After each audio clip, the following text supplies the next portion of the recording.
શું તમે ક્યારેય 5 મિનિટમાં કેરીનો રસ બનાવીને તૈયાર કર્યો છે? તો આજે આપણે માત્ર 5 જ મિનિટમાં કેરીનો રસ બનાવીને તૈયાર કરીશું.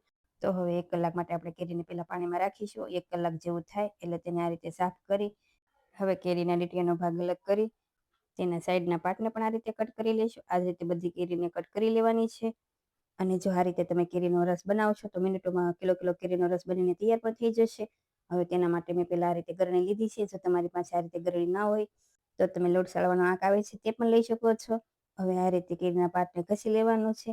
આ રીતે ગોટલાને પણ આપણે ઘસી લઈશું. તમે જોઈ શકો છો ગોટલો એકદમ સાફ એવો દેખાઈ આવે છે. અને જો થોડો રેસાવાળો એવો રાખવો હોય રસ તો તમે આ રીતે ખમણીથી પણ રસ કાઢી શકો છો. અને જો તમે આ રીતે રસ બનાવશો તો રસ છે તે વધારે ક્વોન્ટિટીમાં બને છે.